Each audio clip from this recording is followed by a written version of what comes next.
Liftoff will start in T-minus 10 seconds.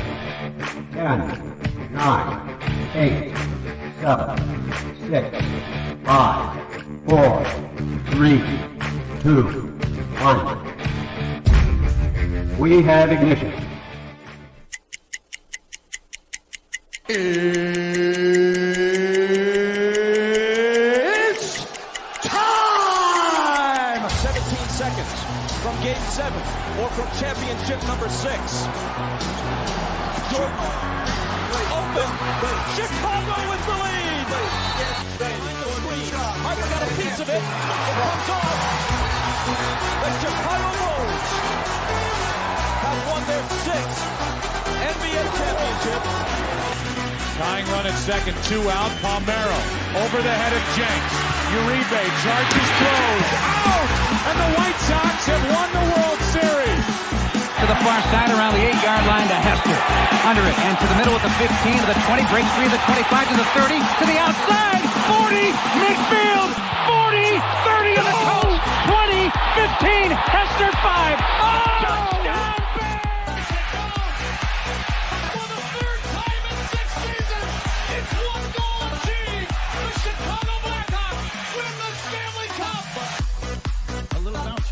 Toward Bryant. He will glove it toward Rizzo. It's in time. And the Chicago Cubs win the World Series.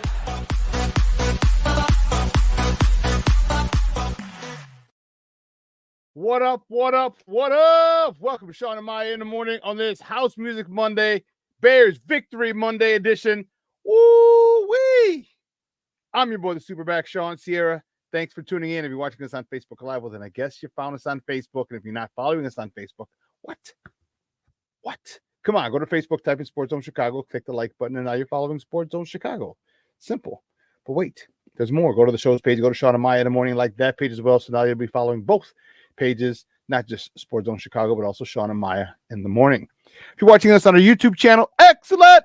And if you're not subscribed to our YouTube channel, come on, baby, let's go. Get with the program. Go to YouTube, type in Sports Zone Chicago, click the subscribe button, but also click the notification button. That's the little bell right next to it. And that'll let you know anytime a show from Sports Zone Chicago is going live. You get it? You got it? Good. Now, if you're watching us on our mobile app, come on, man. Please don't tell me you didn't know we had a mobile app. What is your problem? What the problem is? Come on, man. Go wherever you get your apps from. No matter where you get your apps from, whether it's iTunes or Google Play or Amazon or Walmart or Kmart or 7-Eleven or Zare or Zemsky or Macy's, Montgomery Ward's, Woolworth, Weebolts, Gold Blast, doesn't matter. You go there, you type in Sports Zone Chicago, you download it, you take us with you on the go. So not only do you get Shawn and Maya in the morning 3 days a week, not only do you get our other live shows throughout the week, not only are they archived there like they are on Facebook and YouTube, but I'll tell you what, we give you a slew, and I mean a slew of articles. Thanks to my man Clarence, Council the Third. Big up to Clarence for keeping you abreast of all articles Chicago sports related. I will. You know what? I will. All right, Steve-O. If you want to make a little flyer for that, we could do that too, Steve-O. Since they're both two local teams, we could do it. Now, if you're watching this on a Roku channel, yay. Come on, baby. Here we go. Sports Zone Chicago, we have our own Roku channel. So if you have a Roku television in the house, do us a favor. Download Sports Zone Chicago's channel right to your TV. All right, right there. All right, put it there next to Netflix, Hulu, Prime, HBO Max. Oh, don't forget, cancel your HBO Max. All right? Hard Knocks is over. Cancel it. Disney Plus stars Power Book 2, the final season. Man, that was good as hell on Friday. Excellent. But I digress. Download Sports Zone Chicago's channel. Put it right there next to all the big boys, and you can watch us on the big screen. Hell, we're on the big screen, right, Vicky? Now, you can also tweet the show. You can tweet us at Sports Zone Shy. That's CHI. At Sports Zone Shy. Now, if you want to follow me, just me personally online. You want to know what I did? Well, let me tell you what I did. I made it nice and easy for you folks. Nice and easy. One handle for Facebook, Twitter, Instagram, Snapchat, and TikTok. All one handle at the Shawn Sierra. If you want to follow my lovely co-host Maya Kai, you can follow her on Facebook and Twitter at the Sports Chica. If you want to follow her on Instagram because you're an IG and you do it just for the gram, well, just follow her at Maya It's MAYA_AKAI.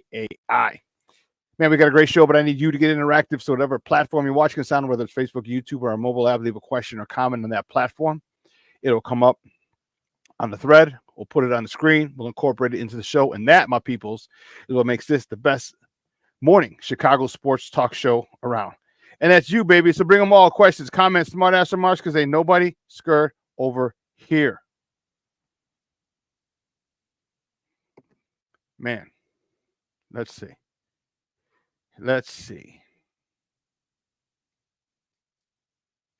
Man, we got a great show for you. Man, 10 o'clock, my man Lauren Cox from the Locked On Bears podcast is going to join us. We have a lot to talk about today. Big Bears victory yesterday. It was a sweep. It was a Chicago sweep. Bears win, Sox win, Cubs win, Sky win. It would have been a perfect day if the Cubs had lost, but hey, that's neither here nor there. But anyway, I digress.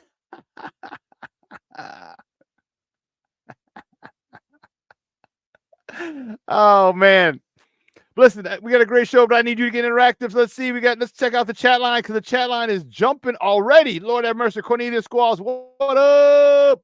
It's all more donors in the house, baby. Yay. Lavette Lee in the house. Good morning, mama. Thank you for tuning in. I appreciate it. Patty Lara, happy victory. House Music Monday to all. You know it. And you know this, man. Oh man, we're gonna have a great show. I am fired up. What else? Michelle Walls says good morning on a House Music Monday and go Bears. Michelle, I thought of you when we had to do all those burpees this morning. I'm like, you son of a biscuit. On Bears Victory Monday, I got to do burpees. My man Armando Emeterio Lara Jr., my man Junior's in the house. Good morning, buddy. How you doing, big dog? Hope you're feeling better. Oh, snap. Jay Grizz in the house. Happy Victory Monday, Sports Zone family. Jay Grizz. That's what I'm talking about. Yeah. See, him and Junior got this brotherhood going, talking football. And Jay Grizz, he writes, Armando, victory formation. Armando, yes, it is. Victory Chain Monday, baby. You see, I got my Bears Victory Chain, my House Music Monday shirt underneath it. But my Bears Victory Chain with the big medalla, or the big medalla is metal. Like, when you have a medal hanging on your chain, a medalla, that's what it is. A medallion. All right. But I'm a big medalla. I got my big Bears head on the victory chain. That's what I'm talking about. Oh, snap. King Booker World is in the house. Good morning, Papa. Thank you for tuning in. I appreciate it. And listen, I don't know a lot about a lot. Oh, but I do know this. My man from across the pond is checking in. Bearlissimo is in the house. He writes center and right guard is still an issue. Oh, yeah. We're going to talk about that a lot today. Davis and Bates played right guard yesterday. Neither one was effective as Matt Pryor in preseason at right guard. He says Matt Pryor could be the answer. Okay, we'll see. We'll talk about that. Bearlissimo, thank you for tuning in from across the pond. Good afternoon, chap. And let's see what else. Anyone else? Oh, yeah. Bruja 7 is in the house. Happy Victory Monday, Bears Victory Monday, baby. You know it. You see it. You see the Bears Victory Chain right here. You see it. Stop playing. My man Luis Mejia. Buenos dias. Rise and grind, baby. Thank you for tuning in. I appreciate it. Michelle asked how many burpees. All right, so it was real quick, Michelle. We had 3 exercises. It was reverse lunge with kettlebells. We had ring rows. I did ring rolls. And then we had box step-ups. Those were the 3 exercises. We had to do it a set of 9, a set of 12, a set of 15, a set of 18, a set of 21. 9, 9, 9, then 12, 12, 12, 15, 15, 15, all the way up to 21. We had a 20-minute cap. Man, I got through 18, and I got through the set of 21 reverse lunges with the 1 kettlebell, and then the ring rows, and I stopped. I timed it just so the time ran out, so I didn't have to do the last set of burpees. Yes. It only would have been 75 burpees, so I ended up doing 54 burpees. Yeah. Yeah. Let's see. Oh, man, we got tons of Charlie. Tons of stuff. Tons of people. Monica, how are you? I know it's Patty, but Theo, Shawn, bear down. I mean, Monica is right there. If Monica's right there, then that means Jeremiah is there. Good morning, Jeremiah. Good morning, Armandito. Can't wait to see you. See you soon, buddy. That'd be great. Aunt Mass is in the house. What's up, baby? Thank you for tuning in. I appreciate it. J Grizz, FGB, your God blessed right. Yes. Yes. Yes. Which song you talking about, King Booker World? King Booker World, right? Sing the song, Shawn. Sing the song. What song you talking about? I'm not sure which one you're talking about. I'm not sure which one you're talking about. Man, had a great CrossFit workout this morning. Man, you could.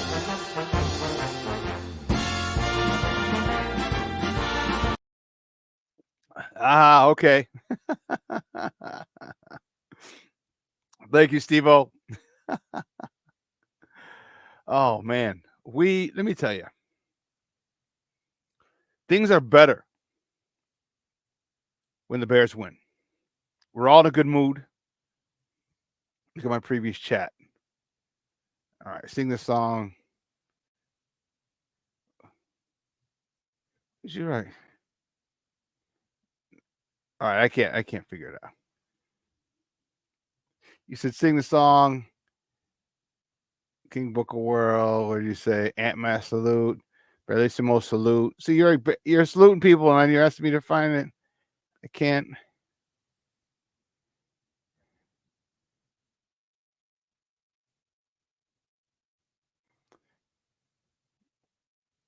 Oh, okay. What about Bayless? Kick off in the sky. Can't track it. It's too high. Oh, King Booker World, stop it. This is hilarious. King Booker World writes, well, what beat? What track am I supposed to sing this to? He writes, kick off in the sky. Can't track it. It's too high. Take a look. He's really shook. It's Bayless. Fumbles. I can't catch anything. Take a look. The ball's by his foot. It's Bayless. Fumbles.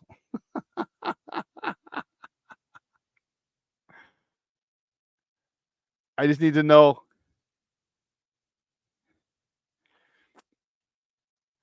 But you got to let me know what song, what beat am I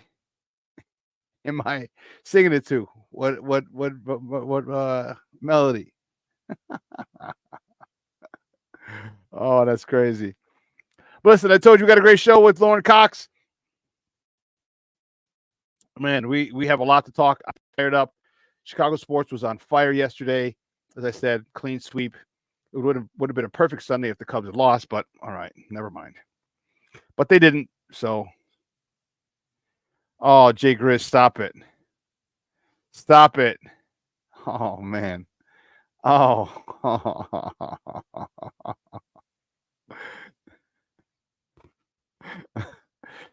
Jay Grizz writes, it's Phalis Jones, y'all. Phalis Jones.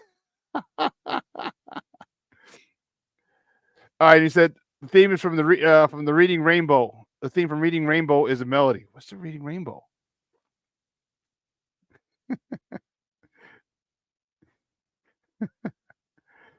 Now I gotta go see what Reading Rainbow is. The song.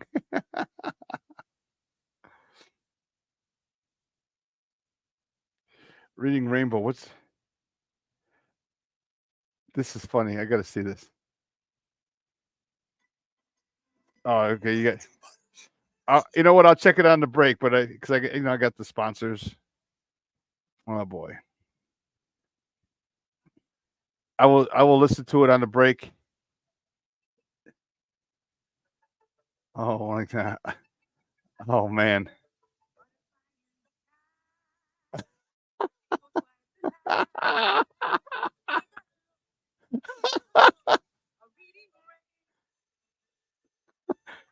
I can't catch anything. Oh, King Booker World, you are on fire this morning. That is awesome. Oh my goodness gracious, that is awesome. Hey, listen, I don't know a lot about a lot, but I do know this. More of the usual suspects will chime in as the show goes on. That, my peoples, I can promise you. Whew. Well, you know what? Let's get it started. Cue up MC Hammer. Let's get it started. Oh, man, I remember MC Hammer was it, dude.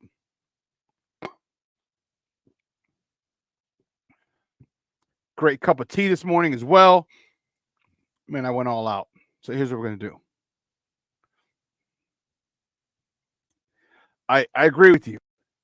Aunt Mossy says if you place the ball in Veda's hands, he's okay. Yes.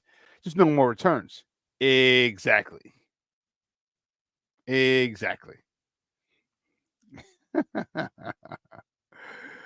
But, guys, you know how we do the first segment of every show. It's called It won't come just when you want it.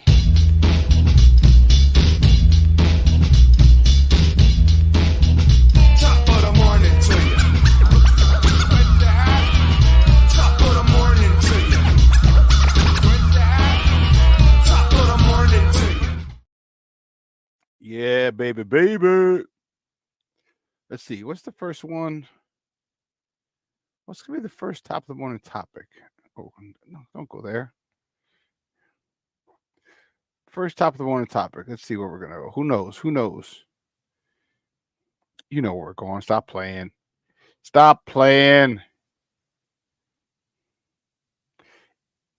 It's the Bears, baby.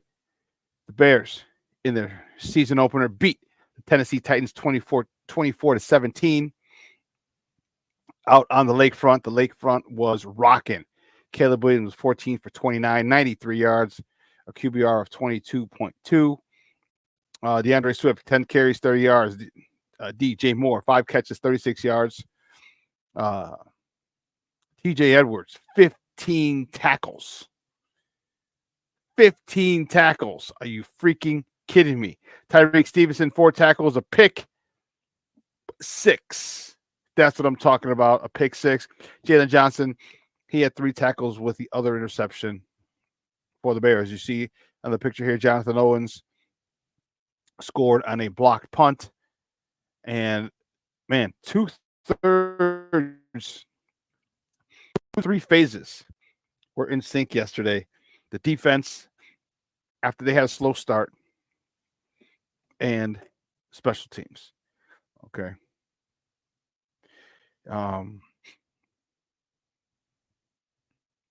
Listen, here's why.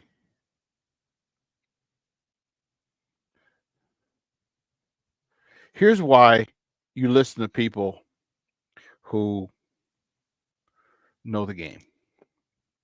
Okay? Here's why.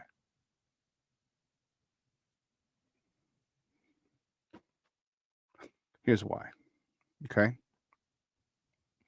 Let me get this off the screen.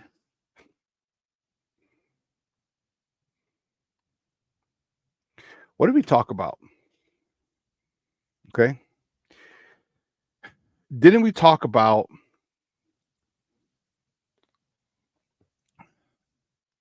it being difficult? It was talked about on a couple of shows. I talked about it with Nomad on his show.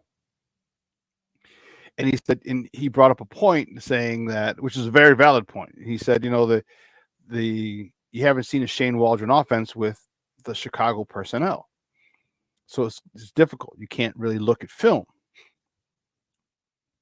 So we have an advantage. I said, but let's not forget. I said, Tennessee also has that same advantage because the Bears defense has not seen a Brian Callahan offense with this personnel. You can go back and look at Joe Burrow and Jamar Chase, but you're not facing Joe Burrow and Jamar Chase. Okay, you're facing Will Levis. So I said what's going to have to happen, the coaches are really going to have to earn their keep. You're going to have to see what they're doing. You're going to have to make adjustments on the fly because there's no film to watch to prepare. There's nothing on film. And so once they started, and you know, they got the best of us in the first half. All right, they didn't know what they were able to exploit us. Then we made changes. Then the Bears coaching staff did a phenomenal job. What did we talk about a lot of times, years past? The lack of adjustments at halftime, huh? The lack of halftime adjustments was the biggest issue that most Bear fans had. right? So at this point, the Bears coaching staff, kudos to them. All right. I said it's going to take a minute, but once they see what they're doing, then we can adjust accordingly. The Bears adjusted accordingly. Matt Eberflus did a couple of things. Okay. One, he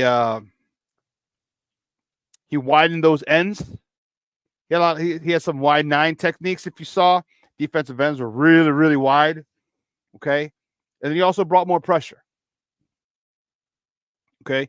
He brought more pressure. Okay. So listen to your boy. Know what I'm talking about. Know what I'm talking about. All right. Got 45 football seasons in me. 30 playing, 15 coaching.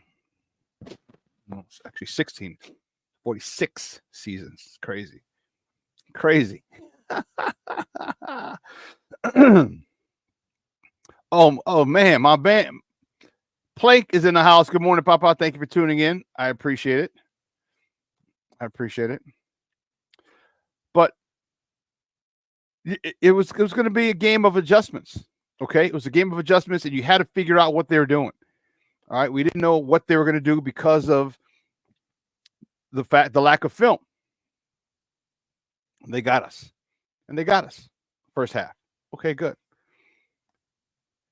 Eberflus and his staff made adjustments. Game, set, match. Game, set, match. We'll talk more about that at the top of the hour. Okay?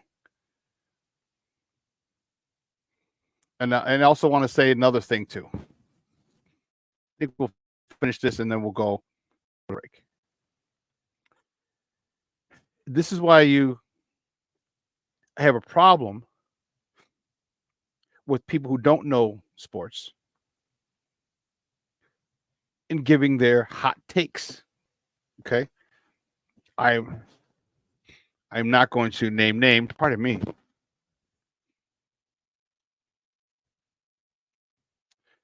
I'm not going to name names, but a prominent Chicago radio host went on a rant on Bill Belichick, here in Chicago. Went on a rant and said, "You're a phony, you're a fraud," talking to Bill Belichick. All right.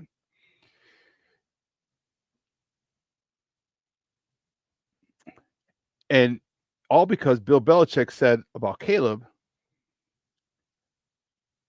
he wasn't impressed. Had some good plays, but he wasn't impressed. He said he was under 500 in the preseason. And he got mad. He got mad at Bill Belichick.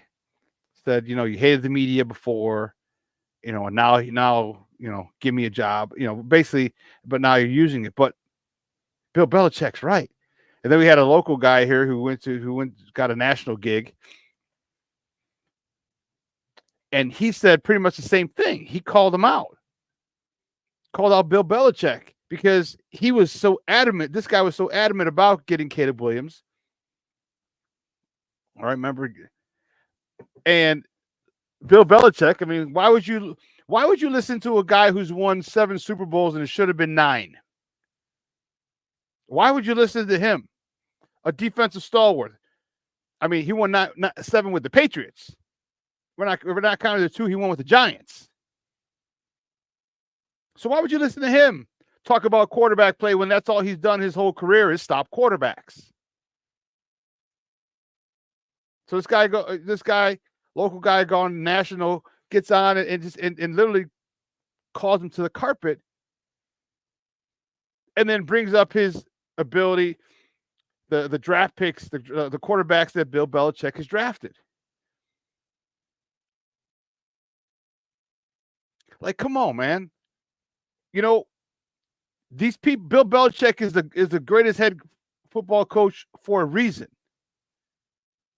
He's the greatest for a reason. And everyone talks about Tom Brady and everything. And yes, he had Tom Brady. But let's be honest and let's keep it a buck.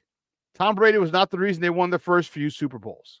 It was the defense with Marvin Harrison, with Teddy Bruschi, okay, with Willie McGinnis. You know, King Booker World, you're right. You're like, who the hell does Bill Belichick think he is? Speaking on quarterbacks, he was only the defensive coordinator who stopped pretty much every superstar in the 80s, 90s, and the 10s. You know, you call people out, and this is why it's frustrating. This is why you need to know who to listen to, because they get hot takes, and it was like, oh, they went off of this guy went off on Belichick. That guy went off on Belichick. Ha ha ha! Did you see it? And they think it's funny. Somehow I don't see them, or I don't think they're going to make an apology, because Caleb struggled. All right, Caleb struggled. Okay, call it nerves, which is possible. Although Caleb said he doesn't get nervous, but I beg to differ. Plank says facts, Shawn, fact. But he missed Keenan Allen. Okay, and once, and Keenan Allen dropped the touchdown. I'm not going to. When I give you analysis, I'm going to give you an analysis. Doesn't matter if I like the guy, don't like the guy. I'm going to give you a proper, an objective analysis. I'm going to give you like when I talk Cubs, I give you an objective analysis. I just talk shit about the Cubs. But I don't let my bias, my dislike for the Cubs affect my analysis when I give it to them. I know baseball. I can know good baseball. So Caleb was nervous, and Caleb missed some shots yesterday. And these are some of the same things that Bill Belichick talked about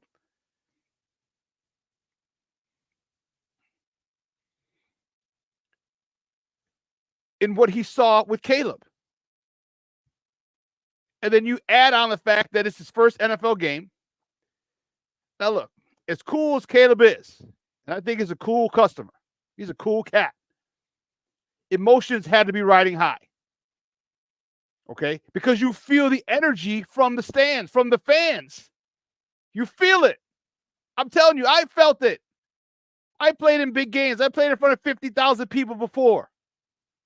You feel that energy. And when you know all that, the majority of them, because I played on the road, I played in front of like 25, 30,000 at home at Holy Cross. But on the road, played in front of 50, you feel that energy. So you feed off the energy, especially if it's for you. So he was a little amped up.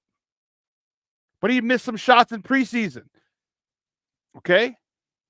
And this is what Bill Belichick is talking about. He missed some shots yesterday. Now, don't think I'm just talking shit about Caleb. I'm not. Because I didn't say Caleb can't improve. I didn't say that. I'm saying what happened yesterday.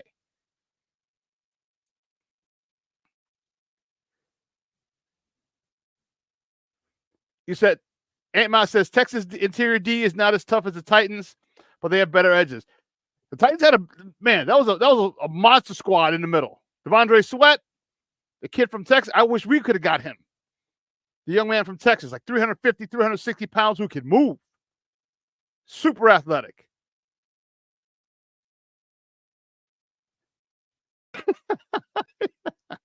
King Booker World said, not listening to Bill Belichick about football is like telling Steph Curry, shut up when he gives you free throw advice.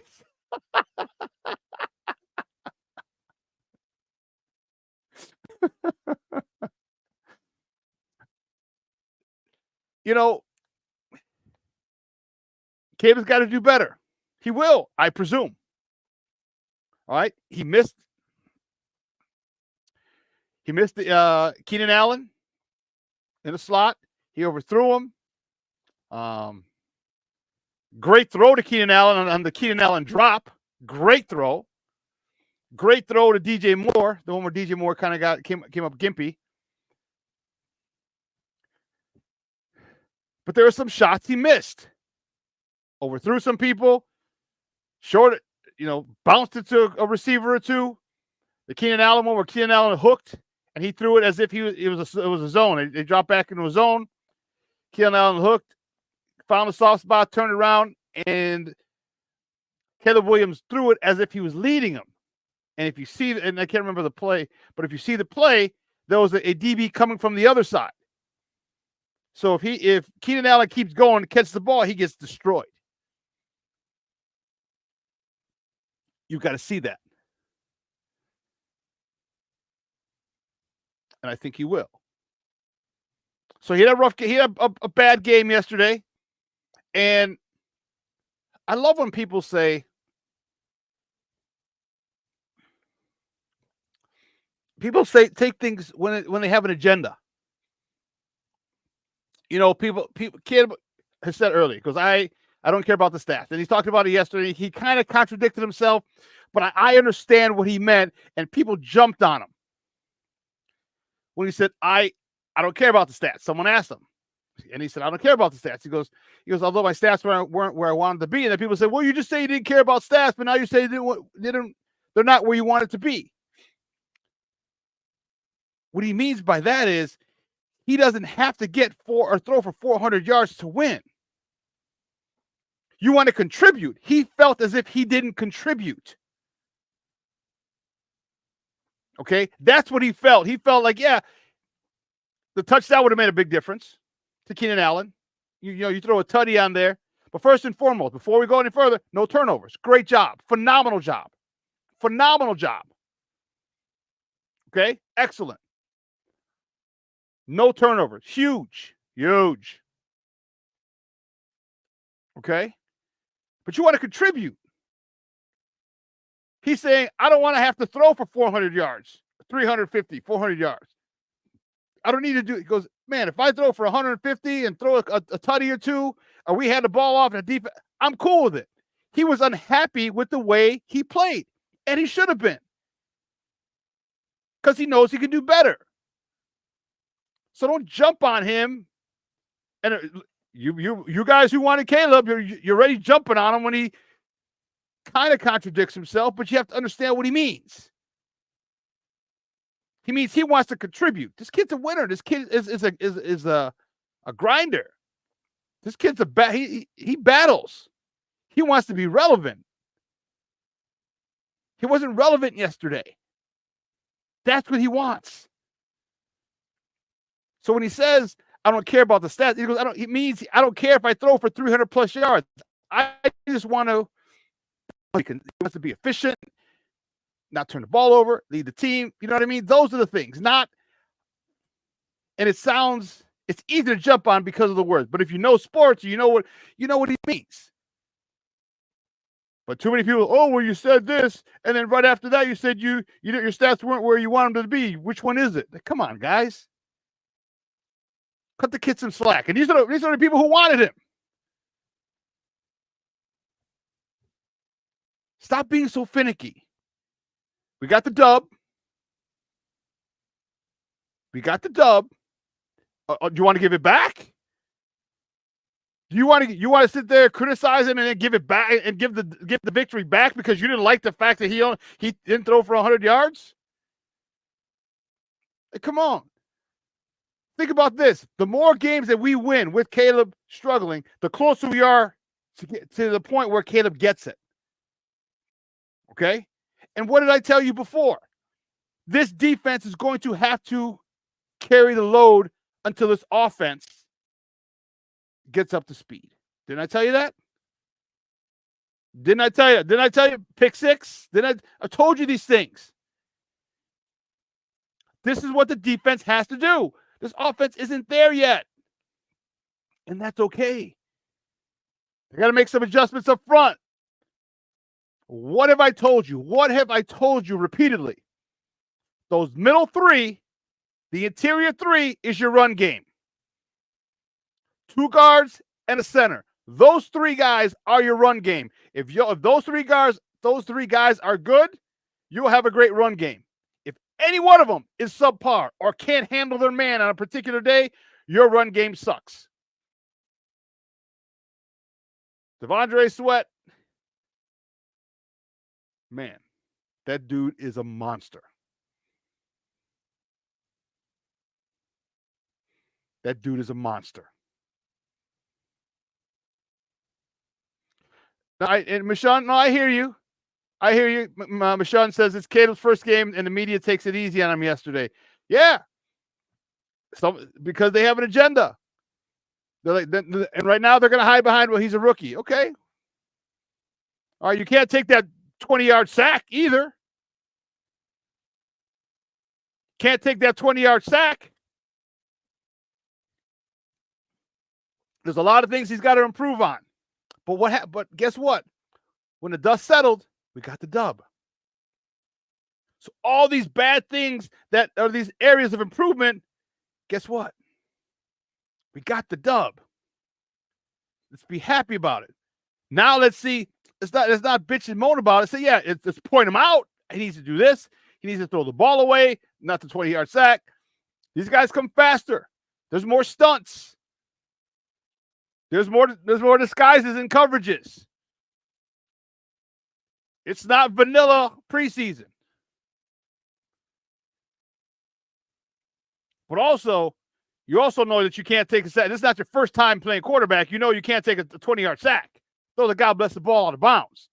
Don't give me the shit you're a rookie. Don't give me that shit. Don't give me that.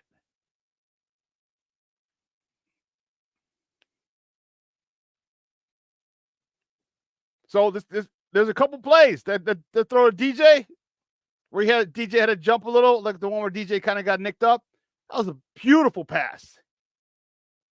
That was a missile. A missile. But let's be consistent. You want to compare this previous quarterback to this quarterback? Let's keep it consistent. And we'll be able to give you he's a rookie thing for the next 16 games.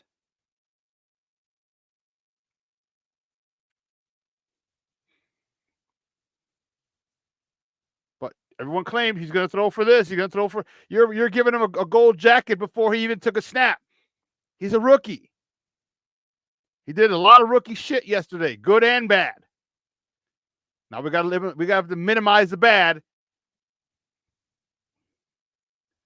And they'll move forward. But listen, let's take a quick break. On the other side of the break, we'll have more top of the morning topics. Oh, where we go? There we go. We'll have more top of the morning topics, so don't go anywhere, folks. Keep it locked right here. Shawn and Maya in the morning on Sports Zone Chicago.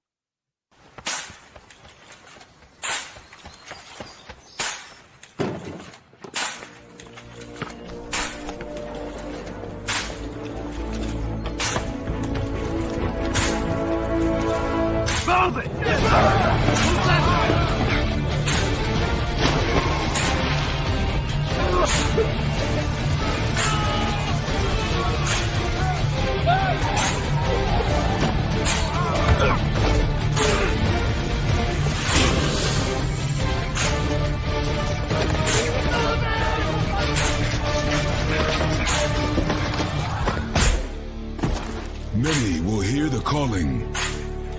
Few will earn the title. United States Marine. The few, the proud, the Marines. Hey, it's your boy, the SuperBack, Shawn Sierra, and be sure to follow Sports Zone Chicago on all social media platforms, on Facebook, Instagram, and our Roku channel. You can find us at Sports Zone Chicago, and on Twitter, we are at Sports Zone Shy. Also, be sure to download our mobile app so you can take Sports Zone Chicago with you on the go.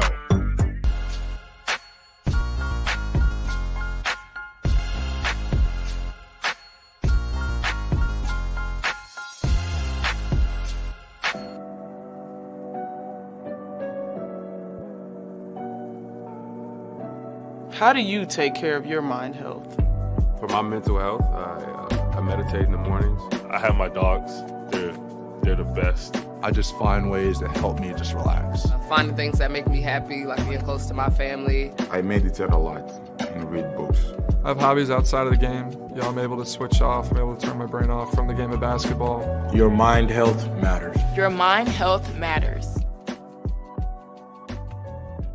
We are looking for a few heroes, mentors, trailblazers, innovators, a passion to change lives, spark curiosity, open hearts, and awaken minds, help students answer the question, who am I?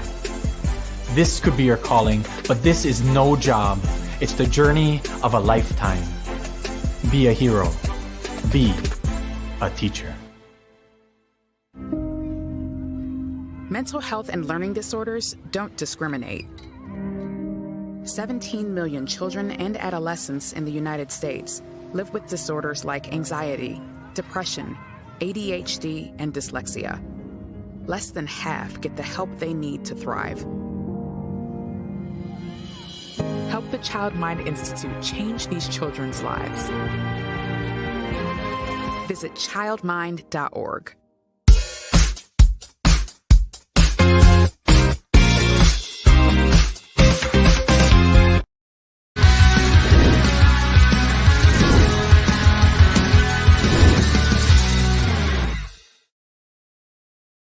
Trying to make it a tough day for Will Levis on a 3rd and long. Bears will bring 4. Levis in a tight pocket. Misses Boyd. It's a 3 and out. He's got time. The pump. Now running out of time and stays on his feet momentarily. Finally chased down by Darrell Taylor. Fake it to Swift on the rollout. Williams on the move, looking for DJ Moore, who just absolutely snatched that line drive for a gain of 11 at the 41. What a catch by Moore. A motion trailing Burks. Levis keeps it. Looking deep. Launches. Got a man. It's Ridley. And it was cut off by Jalen Johnson. He nearly picked it. Welcome back to Shawn and Maya in the morning on Sports Zone Chicago. Those clips courtesy. That was a good. Our Bears, baby, yesterday with a big comeback 24-17 win over the Tennessee Titans. Man, I'm fired up. We'll talk about more of the other stuff and what other people talk about and do. And,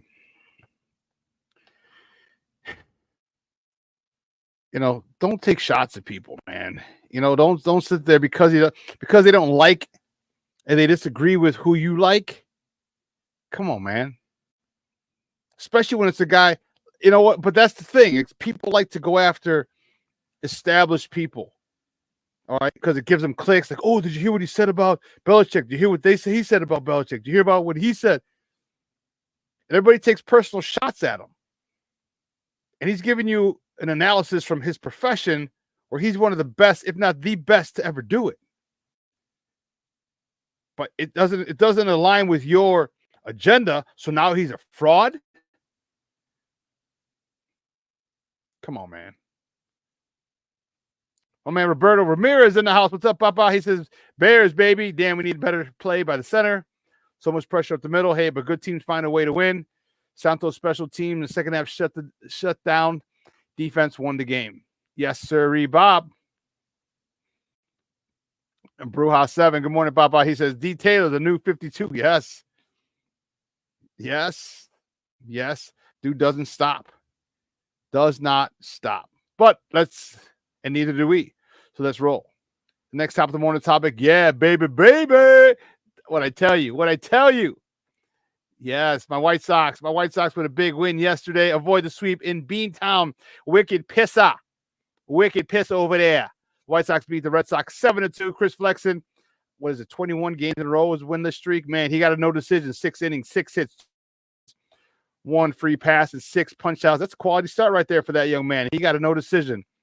Lewis Robert Jr. 3 for 4, driving in his 35th RBI of the season. Zach De La Roche. He was 1 for 5, driving in 2 RBIs.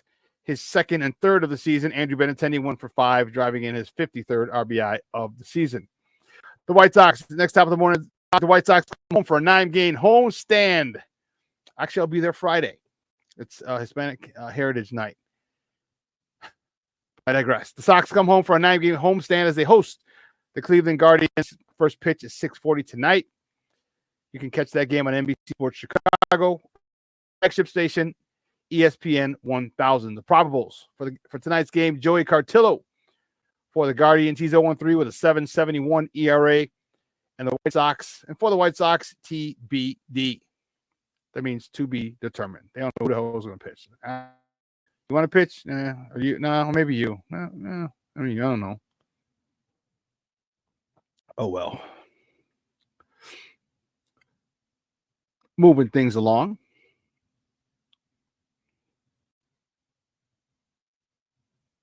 The next top of the morning topic, the Cubs. There you go, Cub fans.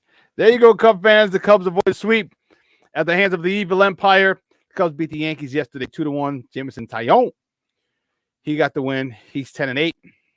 6 innings, 6 hits, 1 earned run, 1 free pass, and 6 punch-outs. Isaac Paredes was 1 for 3 with 2 RBIs, with both RBIs, I should say, for the Cubs. His 70th and 71st. Ian Happ and Dansby Swanson each went 1 for 4. Man, as soon as the game got over yesterday, they had to hop a plane. The next top of the morning topic, the Cubs travel to the City of Angels to face Los Dodgers. Los Dodgers. First pitch is at 9:10 p.m. tonight. Remember, it's a West Coast game, so they're 2 hours behind us. 9:10 p.m. tonight. You can catch that game on the Marquee Network or listen to it on their flagship station, 6:70 a.m. Probables for tonight. Kyle Hendricks on a bump for the Northsiders. He's 3-11 with a 6.60 ERA going up against Walker Buehler. Buehler. He's 1-4 with a 5.67 ERA. Cubs are still fighting. But, man, those 2 losses to the Yankees really, really hurt. They're fighting for that playoff spot, but those 2 losses to the Yankees hurt them. Hurt them big time. I'll say what's up. James Ford is checked in. Good morning, Papa. Thank you for tuning in. I appreciate it. My man Roberto Ramirez left a comment earlier. I want to say hi to him. My man Roberto. What's up, Papa? King Booker World. The 6th round pick already paid for. The one we got for Daryl Taylor. Yeah. Yes. I agree. Well, the next, keeping it moving. The next topic. The sky. Excuse me, will I kiss the sky? That's what I'm talking about, baby. The Sky with a big win yesterday. Yesterday over the Dallas Wings. Told you. Clear sweep. Clear Chicago sweep. They beat the Wings 92-77. Man, we're going to talk about Chi-Town Barber. We're gonna, right after this, we're going to talk about Ken. That's Kennedy Carter. She led the way, 28 points, 4 rebounds, 6 assists. Isabel Harris, she's going to be able to start growing her game and developing as well. Isabel Harris, 21 points, 9 rebounds. Camila Cardozo with another double-double. You go, girl. 10 points, 11 rebounds. I'm telling you, that's good stuff for Camila.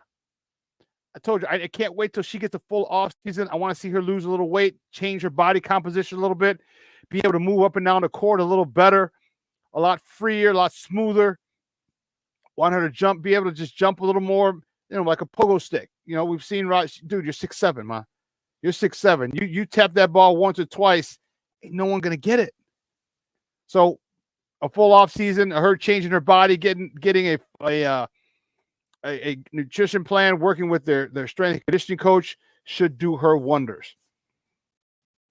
So looking forward to that. But unfortunately, the next top of the morning topic, Sky rookie sensation Angel Reese, who you see here on this flyer, is out for the rest of the season with a wrist injury. It is unfortunate for her.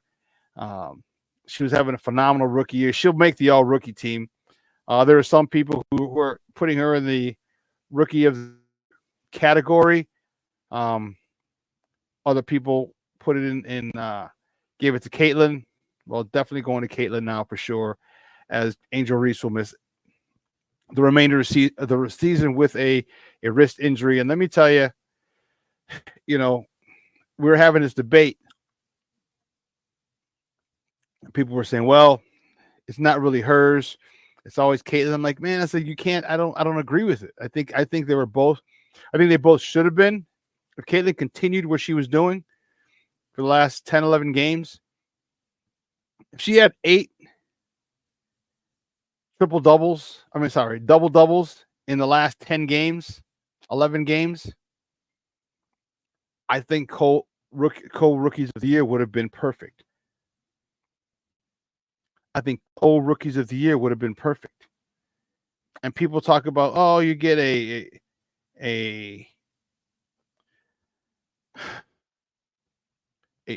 participation trophy.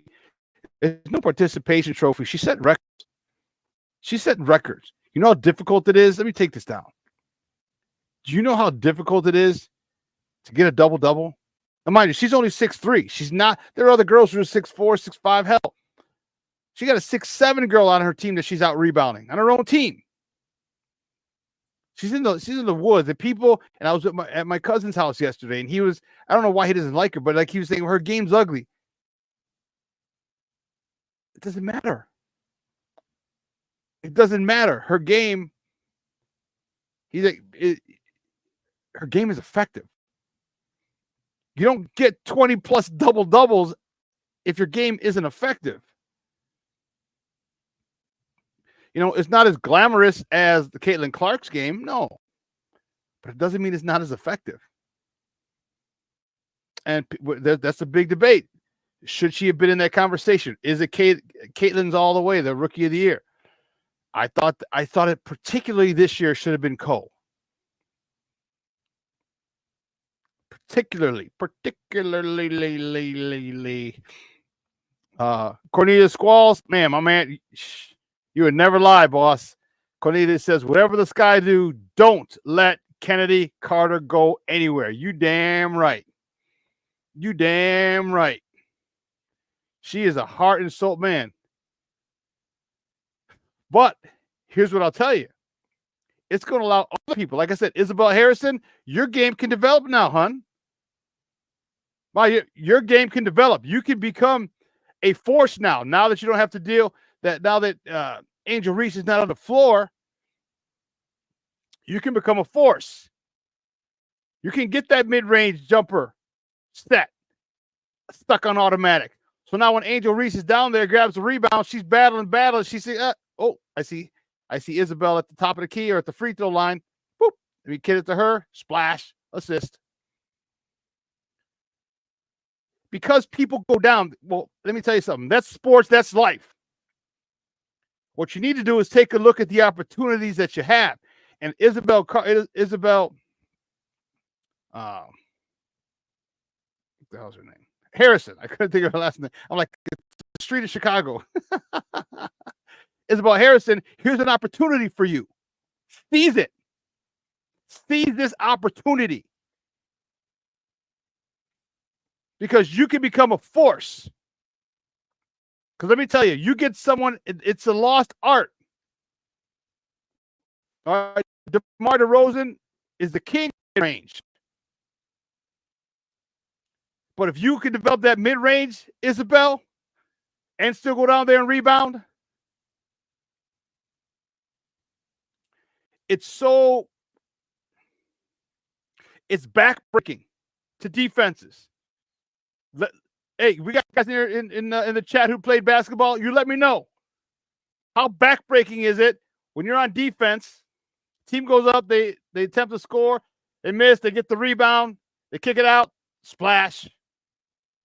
Or not even grab the rebound, just tip it right to another player who catches it, shoots, splash.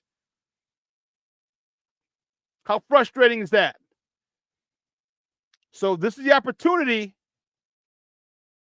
for Isabel Harrison to really come into her own. King Booker World says, I agreed, Shawn. I would have been fine with Cole Rookies of the Year. Just politics, man. Just politics. You know what? We have to understand that regardless of what we like and the old school way that a lot of us were brought up playing, and even back then, there was politics. There's politics in everything. There's politics in everything. Yes, I get it. Caitlin beat it 3 out of 4 times. I get it. But don't diminish the fact that Angel Reese had double-doubles, set the WNBA record for consecutive double-doubles. You know how hard that is? You know how hard that is when people are coming in. I mean, it's not like Caitlin Clark where she can dribble. She's coming off screens. She can get the ball and just shoot. She's in there grinding. She's in there doing the dirty work with the big girls. You can set a screen for Caitlin Clark. Set a double screen, and right after the second screen, she pulls up, no hand in her face, no contest or whatever. A non-contested shot, easy. Splash.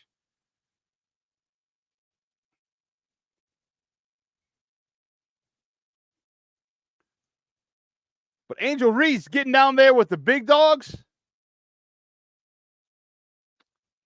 Yeah. What if she would have 30? Imagine, because was she like 25 or something? If she played the last few games, she had 30 double-doubles. 30 double-doubles as a rookie. See something. Let me see something.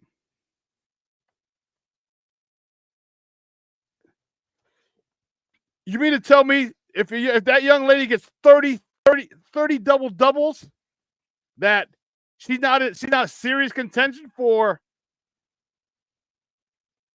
Rookie of the Year or co? Come on, man. Hell, you're only at 35, 36 games right now. They had another 10, 40 games. 75% of the games she gets a double-double, and you don't want to put her in the Rookie of the Year conversation? What?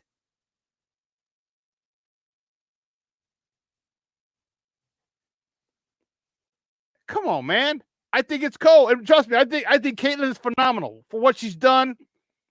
I think Caitlin is awesome. It's what the WNBA needed, what women's basketball needed. But Caitlin Clark is in there. But Angel Reese is what it needs as well. I would have been fine with co-MVP or co-Rookie of the Year. It's just going to go to Caitlin now, which is fine. But, man, don't sleep on what Angel Reese has done. Do not sleep on what he's done. And mind you, this is without training.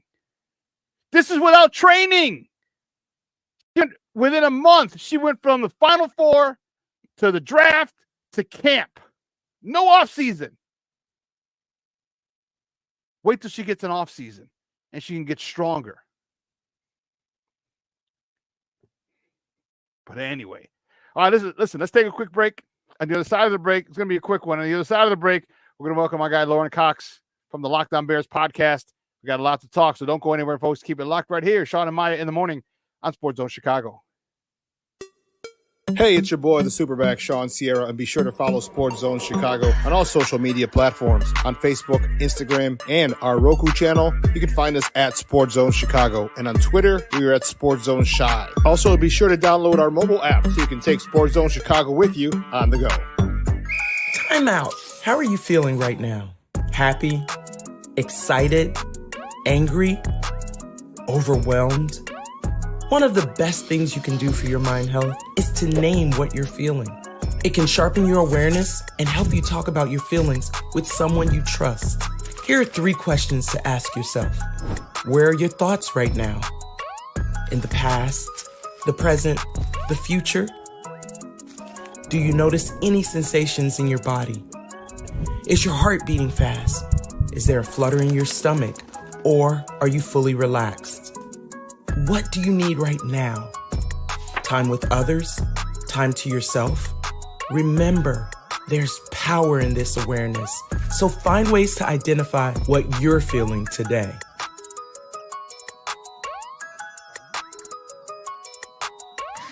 Hi, guys. Hey. Hi, Megan. Hey, Jessica. Megan, you're a tramp. Brian Fitch told me you guys made out. Everybody knows. He said your breath smells like garbage. And he almost puked. He says you're the most desperate girl he knows, besides your mom. How many boyfriends does she have anyway? Lots? Your makeup makes you look like a clown. That zit is huge, zit face.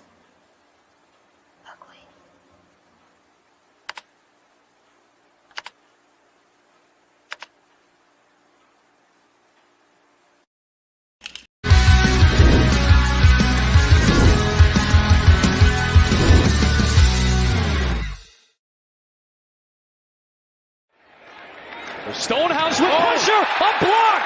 It's scooped up by the Bears. Back the other way. Jonathan Owens, touchdown Chicago.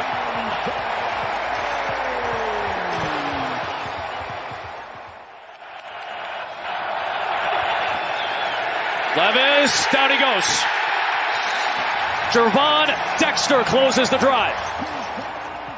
Won a couple of titles, but now getting a major opportunity with Tennessee. Williams trying to find an alley. Still on the move, is going to have to take off, and he'll run for the first down. Now Santos from 50. One of the best kickers in the NFL in a matchup of two of the great kickers. Welcome back to Shawn and Maya in the morning on Sports Zone Chicago. Those clips courtesy of Fox. Those were the Bears, baby. The good news Bears yesterday. I'm telling you, I'm fired up from that game, and I'm fired up for my guy to come on and talk. We got some Bears to talk with my man. He is the host of the Locked On Bears podcast. You can find him on Twitter at Cox Sports One, like Fox Sports One, but with a C. Man, let's welcome back to Shawn and Maya, our guy, Lauren Cox. Lauren, what's up, Papa? How are you? Thanks for having me back on. I always enjoy our first Victory Monday we've had in a long time, so happy to be here. The Bears Victory Chain Monday. It's baby, it's here. Man, Absolutely. So talk to me about yesterday. Ugly win, but you know what? No one cares. It's a dub. I'm not giving it back. I don't care about style points. And the closer every week we go by, whether it's an ugly win or a beautiful win, the closer we get to this offense clicking. And we got a little ways to go. But I'm not giving this dub back by any stretch. Talk to me about obviously the focal point of this whole team, Caleb Williams. Your assessment yesterday of his performance yesterday. Yeah, I mean, I think it's hard not to be a little underwhelmed overall, just because we wanted to see everything, right? But I think going in, my feeling was like, listen, this Titans defense likes to be aggressive. They like to get after the quarterback. Like they want to try and challenge Caleb Williams in some different ways. And I kind of went into yesterday's game thinking, hey, like getting the win is more important than than how it looks, right? And so, yeah, I mean, he was inaccurate on a few passes here and there that were a little bit, unexpected because of how accurate he was in college, but he's still getting on the same page with these receivers. It's a new offense. Obviously, the offensive line issues and not being able to run the ball didn't help. And he still hit Keenan Allen in the hands in the end zone for what should have been a touchdown. So I think the box score ends up looking a little bit worse than what Caleb Williams' actual performance was. But that doesn't mean it was great and that we shouldn't have anything to need to improve on. But I'm not like long-term concerned or panicking at all about like, oh, he wasn't as good as we thought. Like it's week one. We give him time. Yeah, I agree. And the box score would have looked a lot better. It wasn't a 4-yard, 3-yard, 5-yard touchdown pass. But in the box score, when you see TD, you're like, oh, okay. It would have looked a lot better, regardless of the 93. We wouldn't even have made him given him 100 yards. But the fact that it would have said TD in there would have been like, oh, okay. I'm like you, man. And I'm a Justin guy. I was a Justin guy. Still doesn't. I mean, Caleb's our quarterback now, so I have to analyze him like I did anyone else. And I liked a lot of the stuff he did. There's stuff he needs to improve on. That pass to Keenan Allen in the end zone, you couldn't have handed it better to him. You know what I mean? This kid, it was just amazing. And Keenan Allen had to be sick because he's a Hall of Fame. He'll be a Hall of Fame guy when he's all said and done. And something like that, you can't drop. But one of the things I liked was his improvisation, although it did hurt him a little bit. Talk to me about him having to improvise because of that offensive line. Sheldon was not very stout up front yesterday, but he had a very large, pun intended, a large problem in front of him in Devondre Sweat. Yeah, I thought the thing that stood out to me was how it took a couple of quarters and a half for offensive coordinator Shane Waldron to really kind of adjust to the problems they were having on the offensive line. Like it felt like in the first half, they kept trying to run a little bit more of a full offense here and have Caleb drop back and take a full, progressions and let the field open up a little bit. But like the offensive line wasn't able to hold up long enough for that. And same thing in the running game too. Like they kept trying to run up the middle into the arms of Tavondre Sweat. I'm glad that they did finally get to the adjustment in the second half. And it felt like on that, 12 or 14 play drive that didn't end up with a touchdown, but at least, was a sustained offensive success. They seemed to finally get like, okay, we can't block these guys for very long. So it was, quick 3-step drop curl route, quick out to Keenan Allen, a screen pass here. The draw was like a fake screen in the draw, like different things to draw the pass rush in or just get rid of the ball before the pass rush can actually get home. And that to me felt like progress and some sort of sign of, I don't know if relief is the right word, but like, okay, Shane Waldron can adjust and can get there in some of the ways that Luke Getsy didn't. I just would have liked to see it maybe a little bit sooner, because you could tell after a drive or two, okay, wait a minute, we're a little bit outmatched up front. What can we do differently? But okay, give them halftime at least to talk it over and have a chance to really take a breath and readjust. Yeah, and one of the things that I said to prior to the game is like, just hit that short game. Use the short to intermediate. Of course, take a shot deep here or there. Don't get me wrong. I'm not saying don't throw anything over 15 yards, but hit DJ Moore on slants. Hit him on a quick in. Hit him on a curl. Hit, you know what I mean? Get these guys involved in the game, but more importantly, get the ball out of your quarterback's hands. Get some rhythm. Get him some confidence, and all of a sudden, the more you keep and keep him protected, because it takes a lot. You burst off the line. You're trying to fight. You get to the quarterback. Ah, snap! The ball's out. Again, you do it again. It gets tiring after a while. And I was hoping that would have been the case. They waited a couple of 5-step and a few 7-step drops. I'm like, nah. I would have liked for it to be a lot more centered on the short to intermediate game, to help Caleb. But give me your thoughts on the running game and why it didn't help. Why it didn't help, or why they couldn't be successful with it. It was okay in the preseason, but man, they just couldn't get it going yesterday.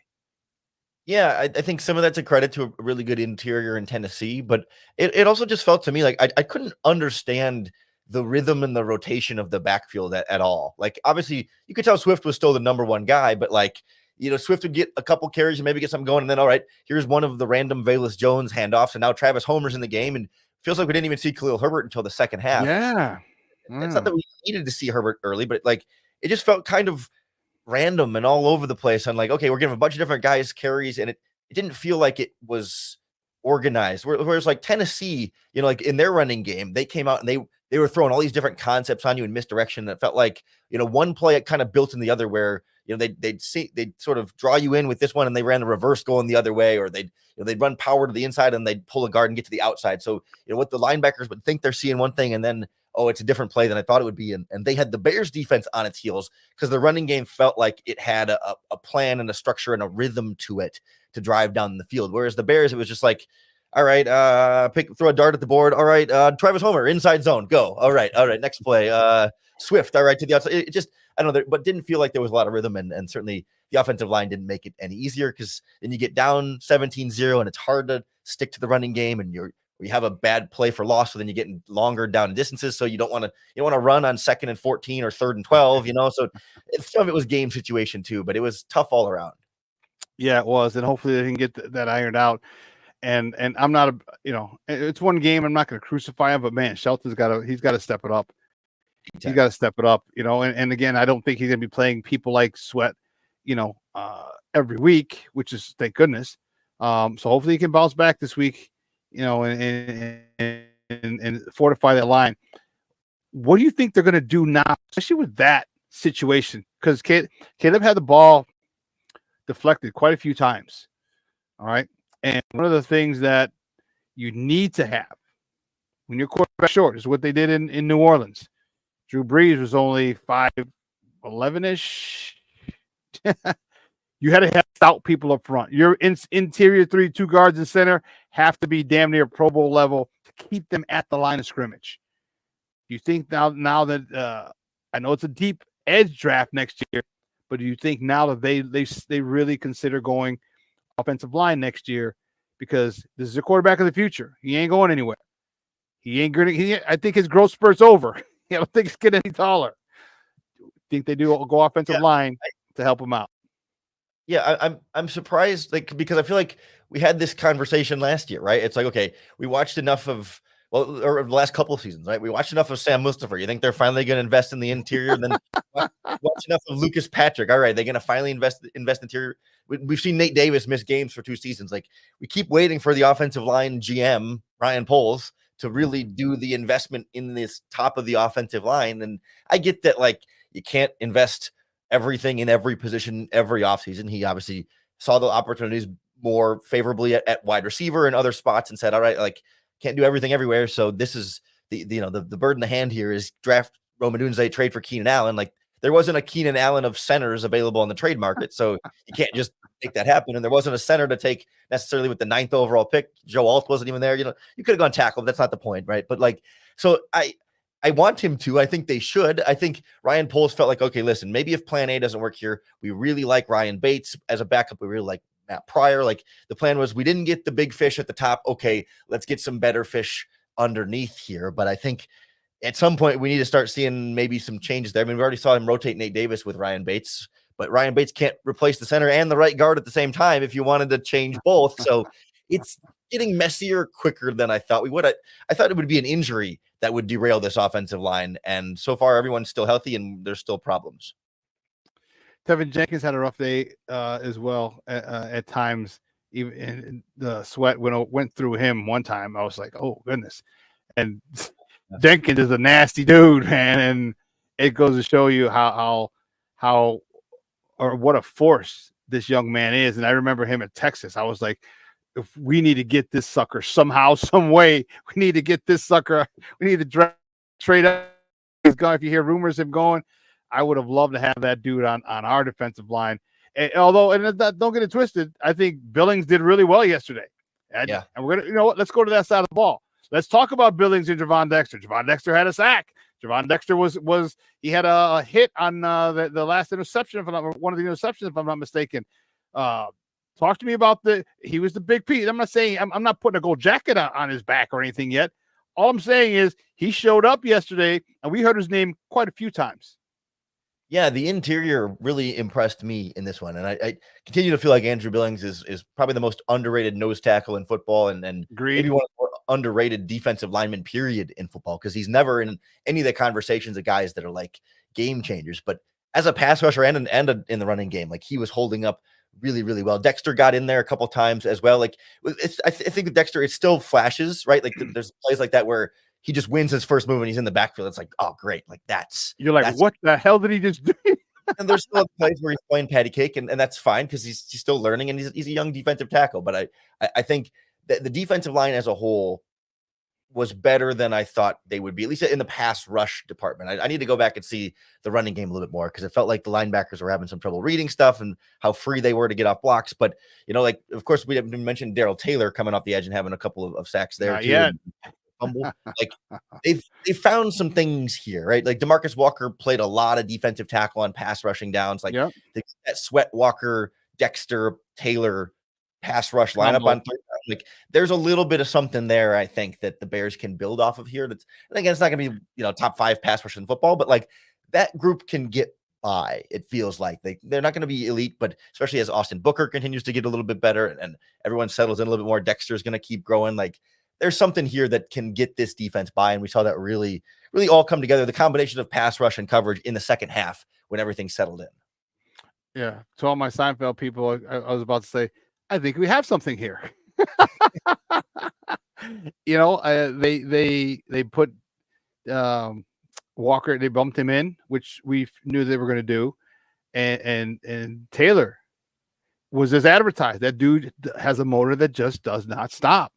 And this is something that, as you mentioned, as long as Austin Booker, now there's pressure on Austin Booker. Now we're not like, all right, dude, I need you to get 6 to 8 sacks, 10 sacks, bro. Come on. We back in the draft for you. He doesn't have that pressure anymore. All right. Now he's motivated because he's like, oh, damn, well, if this guy keeps doing this, I might not get any more play. My playing time might get cut. I need to step it up, which is awesome for us, team friendly competition. It's going to go a long way. Talk to me about Sweat, Montez Sweat. He was in there a couple times. I didn't hear his name as much as I would have liked, but talk to me about Montez Sweat. Yeah, it felt to me like the Titans were running away from him. Notice they had a particularly left-handed running game in this one, particularly in that long drive where they ended up scoring on the ground, because I think they looked at this Bears defensive line and said, all right, listen, well, if Darrell Taylor or Austin Booker is at a defensive end spot, they're not, the biggest, strongest, stoutest type guys. I mean, Taylor's run stoppers, 60-ish. I don't think they were particularly bad in the running game. I think the Titans just said, well, do we run at Montez Sweat or do we run at, this smaller guy on the other side? So they kept going left on a lot of those runs and finding some success. Again, like, one player is not the reason why the Bears were getting gashed in the running game by any means, but I thought Sweat, had a couple pressures in there and was certainly like active and trying to be disruptive, but sometimes it's about him occupying a couple of blocks or at least taking the attention of, the tight end or the slide of the protection, so that someone like Darrell Taylor can get a one-on-one on the other side and just turn the corner and get to the quarterback. Like, some of these games is he's going to get the glory, and some of these games other guys got to take advantage when he's getting the rest of the attention. And it's nice to feel like the Bears have a couple of different guys who can take advantage of some of those easier matchups. Whereas last season, there were still times that it felt like if Sweat wasn't going to beat that double team, you weren't sure if you were going to get much else. But now it feels like, okay, Taylor can get there, or Dexter can get there sometimes. Billings even got there a little bit. Like, there's a little bit more meat on the bone here than just whatever Sweat can accomplish on his own. Agreed, guys. We're joined by Lauren Cox, the host of the Locked On Bears podcast, talking Bears football here on My in the Morning on Sports Zone Chicago. Yeah, I agree. Put it this way, he got help. He's got help, and that's very comforting for Bear fans, very comforting for that organization. I think there's still room for an improvement, but man, it's a heck of a lot more help with Gervon Dexter taking a step forward, with Billings again performing, and with DeMarcus Walker, and we'll see Austin Booker as he progresses. Sweat's definitely got help. Excuse me. Let's go back to that secondary, dude. These dudes were dogs. Even though Tyreek Stevenson got beat for a touchdown, he was right there. I mean, it wasn't like he lost coverage. It wasn't like, and Jalen Johnson missed an interception that was poorly underthrown, severely underthrown, but he should have had it. Talk to me about this secondary. Those two cornerbacks, both of them got picks yesterday, and man, both of them could have almost had 2 picks. Talk to me about that secondary. Yeah, I mean, Jalen Johnson was one of those guys who we only heard his name a couple of times, and that's usually the sign of a cornerback who's just locking down his side of the field. I think there's a reason why. I remember during the broadcast when DeAndre Hopkins had his first catch, it was like the 3rd quarter or 4th quarter when they're like, okay, he continues his catch streak, because I think Jalen Johnson had been down for the vast majority of that game, but also came up and made a big play. I think it was a screen pass on the flat over there where he was in the backfield and made a big tackle for a loss. Like, obviously, as advertised, Jalen Johnson. And then Tyreek Stevenson, he definitely had some rough plays early on the touchdown, and there was also a play where Levis had Calvin Ridley open down the sideline, and he just overthrew him, but it was a double move, and he had beaten Stevenson. Yeah, he beat him. Another big play. But that was what we saw from Stevenson as a rookie, right? He'll get beat sometimes, and then he'll make the huge pass breakup, or in this case, the pick six, and take it back to the house, and it more than makes up for whatever mistakes or missed coverages he may have had in the first half. So to me, that's kind of what you're going to have to live and die with a little bit for Stevenson as a young corner. You get a lot of the highs and some of the lows, but it certainly more than balances out over the course of a game. And you feel like with Kyler Gordon playing well, and the two safeties seem to be pretty seamless in the new integration with Kevin Byard, rotating a little bit more up and down, but you didn't really notice a big difference between either one coverage wise. It wasn't like, oh, when Brisker's back there, they can't cover anybody or vice versa. Secondary was right where it needed to be. And especially you could tell the difference in the second half once the pass rush started getting home and Eberflus started showing more aggressive fronts at the line of scrimmage with the linebackers up there and showing blitz and not always bringing it. But it just felt like they put more on Will Levis's plate from a front and a vantage point standpoint. And then that's when the secondary can get more aggressive. And that's when the secondary doesn't have to cover for as long. And that's when the magic formula of this defense really comes together. And they came together that second half. Well, let me tell you, but it was really kickstarted by special teams, and us Chicagoans. I don't understand why people still minimize that third phase of the game. We had a guy going in the Hall of Fame because that was his key. Okay, that third phase, he was a special a kick and punt return specialist, the best to ever do it. I like the fact that we scored, and it really changed the whole atmosphere of Soldier Field when Hardy blocked the punt and Jonathan Owens took it in. That place was livid. I mean, they went rambunctious. They were going crazy. Yeah, to me, like, that's what sparked everything on this defense, right? Like, it felt like their energy was just kind of down. And this defense feels like it's a group that is fueled by energy, right? Like, when the vibes are good, they're playing great. And when the vibes are not, there's a real struggle there. And I feel like that the punt block and touchdown was what they needed to sort of just get the whole sideline kind of amped up. And then you see the pass rush turns up a little bit and they're just, for whatever reason, they're just a step faster and a little bit more aggressive. And the pass rush moves are a little bit more effective. The linebackers are that much quicker to react to a running play or whatever it might be. Like, something about this team is so reliant on energy, and they needed that spark. And the special teams absolutely provided it for them, especially after, you had the Velus Jones fumble on the kickoff earlier, but then bouncing back with DeAndre Carter having a couple of really big returns. Like, clearly the Bears special teams coordinator, Richard Hightower, is a good coach, like, knows a thing or two about coaching special teams. Just for whatever reason, he and the rest of the staff are still just so married to having the Velus Jones thing continue to be a thing, when I think we've all been done with it for a while, but we got especially done with it on Sunday. Yeah, one of the guys in the thread said his name is not Velus Jones, his name is Velus Jones. I was like, oh no, that's crazy. Well, listen, Lauren, great stuff, buddy. I appreciate it. Do me a favor though, before you go, let everyone know where they can find you and your work online. Of course. Thanks for having me on. You can follow me on Twitter at CoxSports1. You can hear me on the Locked On Bears podcast 5 days a week on YouTube or wherever you listen to podcasts. Great stuff, buddy. We'll be in touch soon, and bear the freak down, baby. Enjoy Bear Victory Monday. You see, I got my Bears victory chain on. I am fired up. Excellent. Have fun with it, man. All right. Have a great day. You too. Guys, that's Lauren Cox from the Locked On Bears podcast, talking Bears football with your guy. Man, that was awesome. I am fired up because here's the thing. There's an old saying that says there's nothing that you can't learn from losing that you can't learn from almost losing. There's nothing that you can learn from losing that you can't learn from almost losing. I think the Bears almost lost yesterday. Okay. I think there's always a game when you get, when you get championship teams, you have a game like this somewhere in your schedule. You have a game like this where by hook or by crook, you get it done. Unorthodox, damn near unparalleled. I think they said it was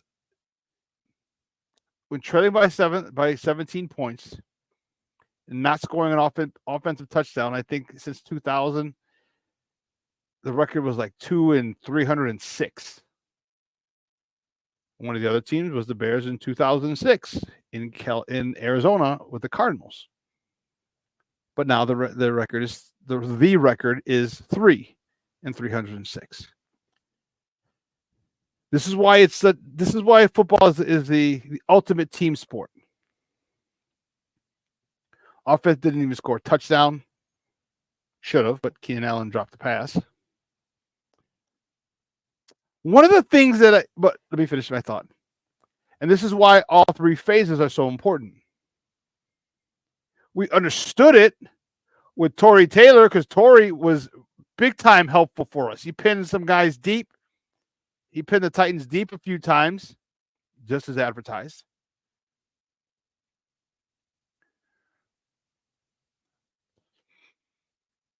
And the special teams kickstarted it. And that's what special teams can do.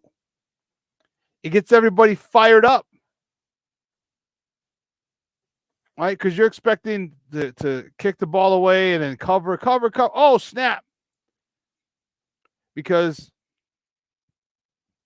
for the most part, once you block it,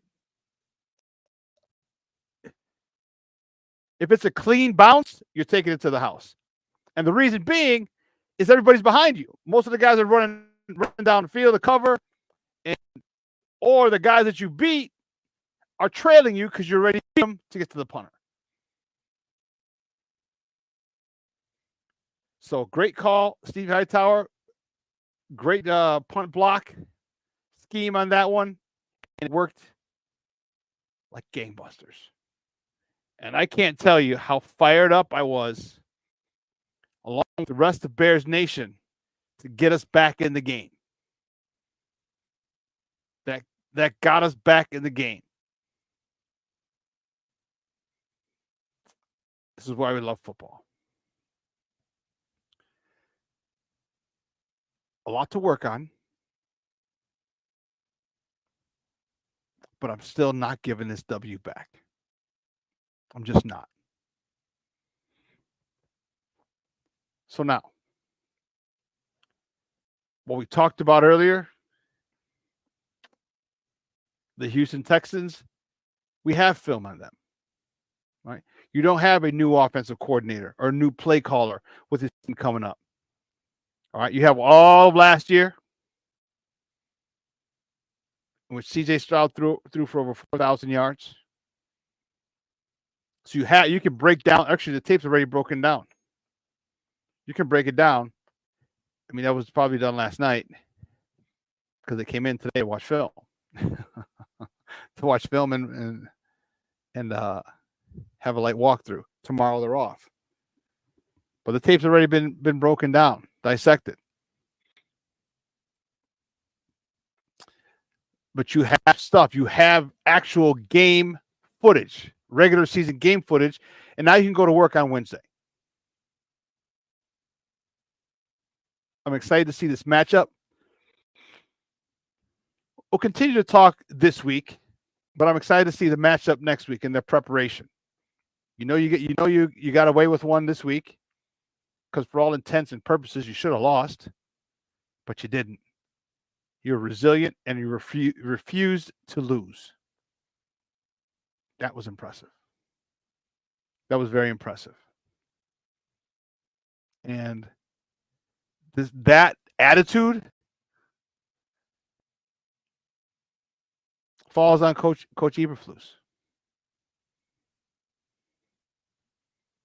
And Moss, I was there in 06. Oh, you were there out in the desert, huh? Cornelius says, after yesterday's game, now I know why Homer is on the team, because he was a beast on special teams. Yeah. King Book of World writes, I'm going to chalk it up to week 1 jitters for everybody. Yeah, bro. It's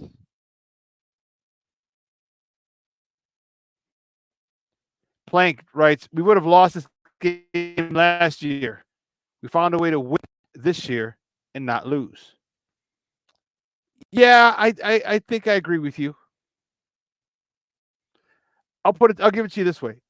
Depends on what part of the season. In the first part of the season, we would have lost. Hands down. Hands down, we would have lost. First part of the season.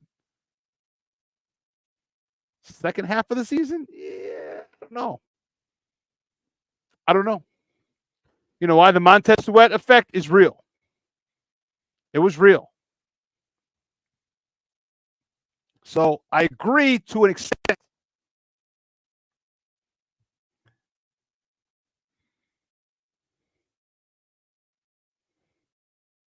King Book of World writes, or Plank writes, yeah, first part like this. And King Book of World writes, the defense knows it's ready. As much shit as Eberflus got because of his coaching, you got to give him his flowers too. Yes, you do. Washington and Flus have this defense ready for anything.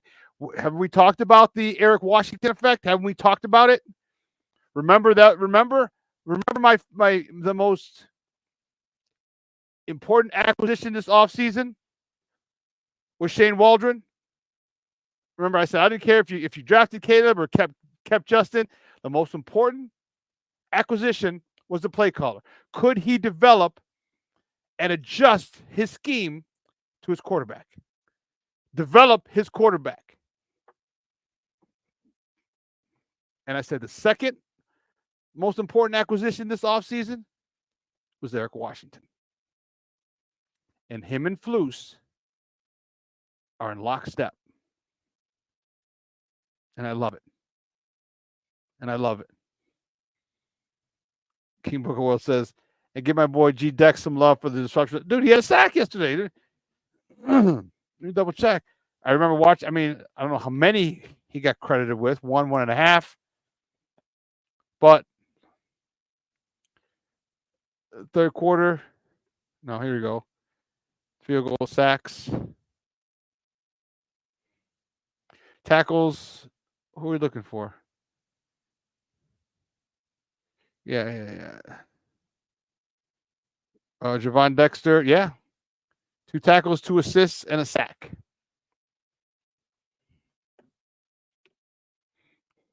Yeah, he was active. He was active. And remember I told you early on. Enjoy, and this is at Mass. You took the words right out of my mouth. Enjoy the ride. Remember I said there's going to be some good moments. There's going to be a lot of exciting things. Let's live in the moment. In the off season, when they sign someone, when they draft someone. Let's live in the moment and be present. Let's be present. Because Gervon Dexter yesterday sure as hell was present.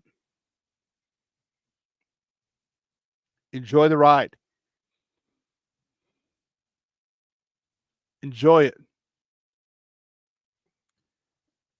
You know, when you win games like this, it's easier to be coached. Because you win like this, and here's why I made that statement. There's nothing you can learn from losing that you can't learn from almost losing. You got away with one.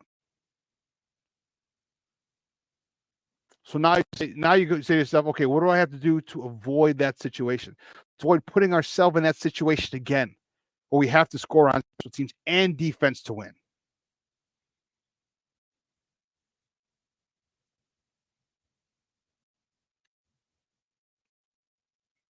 What do we have to do? Coach me up. I'm ready.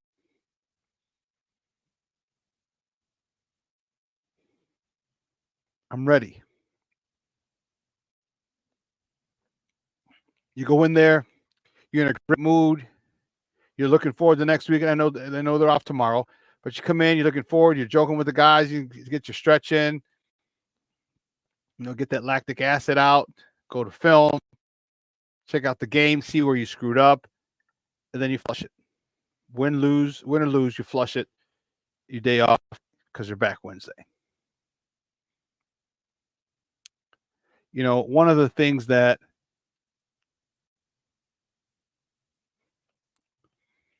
I mentioned that I liked was how close this team is, the camaraderie. And I think that King Booker World's mad. King Booker World says, funny thing is now some are saying it's just the Titans win for 2 damn weeks. They've been talking like they're about to run off the field. And now people are backtracking, King Booker World. People are back. They're doing their best Deion Sanders impression, backpedaling.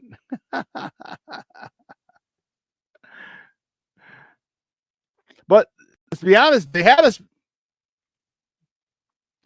King Booker World and everybody in the chat, how were you feeling down 17-zip?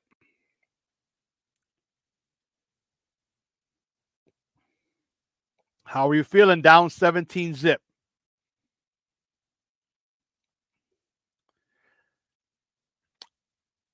I was surprised, but I also said there's 2 halves of football. I was at my cousin's house, and I was sitting next to her husband. I guess he's my cousin too, but sitting next to her husband, and he had pretty much same mindset. He's like, because he had 2 boys that played football, and he's like, there's 2 halves. He goes, first half wasn't good. He goes, but there's 2 halves. He goes, we'll see how it plays out in the second half. And I said, yeah, I agree. I said, I agree. I said they've got to do something. I said I don't think Eberflus is going to let this team come out in the second half uninspired. Steve World said I was pissed, but I said 2 quarters left, plenty of time. Cornelius said, who knew they had those 2 monsters on the D line? A lot of people did. Plank says, not good. We're talking about when I said, how did you feel at halftime or when they were down 17? He said, not good, but hopeful. Cornelius, remember I saying like Gervon Dexter, man.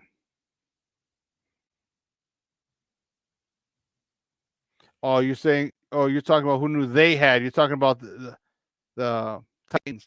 Yeah, Devondre Sweat. Wow. That dude he's a freak of nature.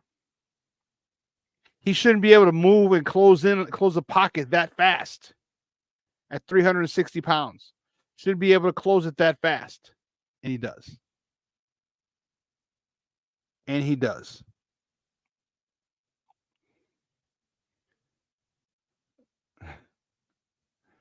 Sweat, Devondre Sweat is a manster, half man, half monster. But it leads to the question, like, okay, what do we do with the interior 3 now?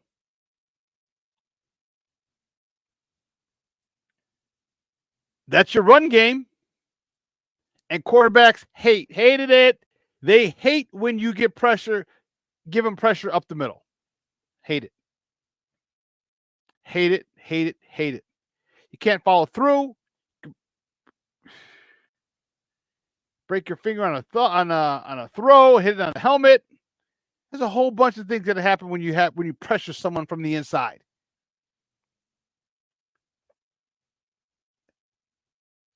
Tevin's gonna have to step up. He's gonna have to grow up. Contract year for you, young man. Now, if you're able to handle Devondre Sweat yesterday, your asking price would have gone up. Now it's the Bears like, oh, okay.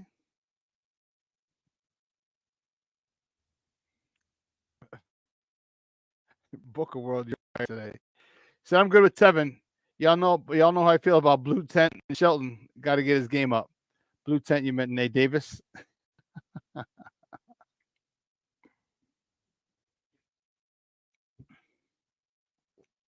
Roberto says, do you think we sign another interior lineman? I think you bring I think you bring a lot of them in for tryouts. If one catches your eye, yeah. But let's be honest. What are the possibilities of you signing a guy off the street and he plays that week? You know what I mean? Like, if you're good enough, you're on someone's squad. At least the practice squad. There aren't any Pro Bowl offensive linemen just hanging out, doing nothing. They're signed.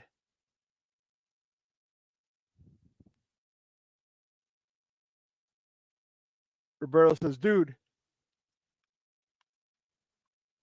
the center was hot garbage. You know, Roberto, you're wrong. He wasn't even hot garbage. The way he played is an insult to hot garbage. That was ridiculous.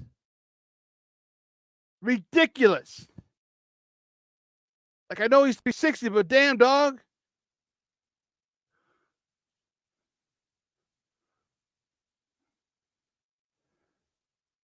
Damn.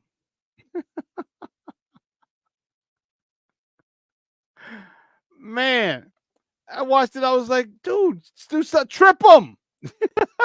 Stick your foot out and trip his ass. He's like right up in Caleb's mug. Trip him. I know it's a penalty, but shit. You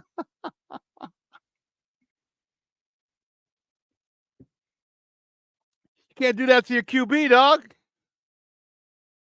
Roberto says, bring back Olin. Shit, I wish. Believe you me, if he wasn't as old as he is, I think he'd love to come and play here. Plus, he's a leader. Yeah.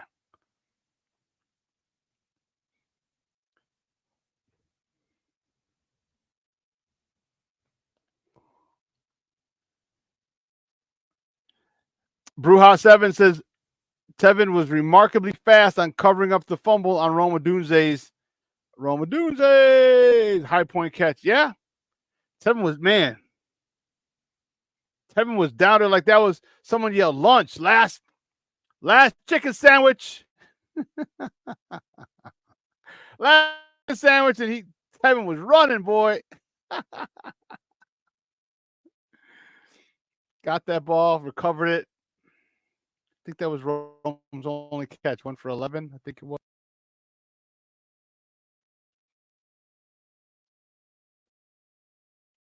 You know, now I'm anxious to see, and you got another step up. This is a playoff team that you're facing on Sunday. This is a playoff team.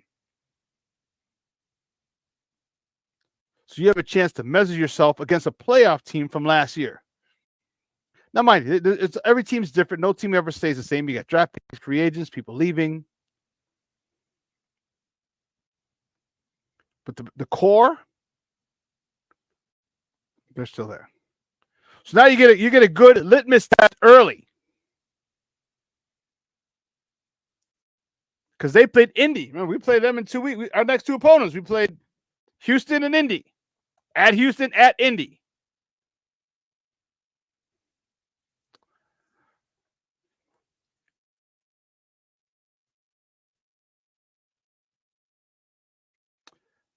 I like the fact that we got the dub, and there's so much to work on. Because of what I just talked about, guys are more excited. Like, let's get back to work. We won. We probably shouldn't have won this game, but we did. Let's get back to work. And that's what it seems like with this team. This team seems to enjoy the process. Enjoy the process of getting ready.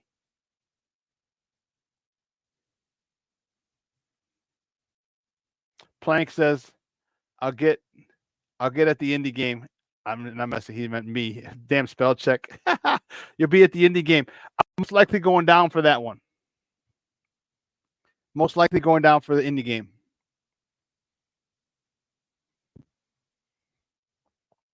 So if I do,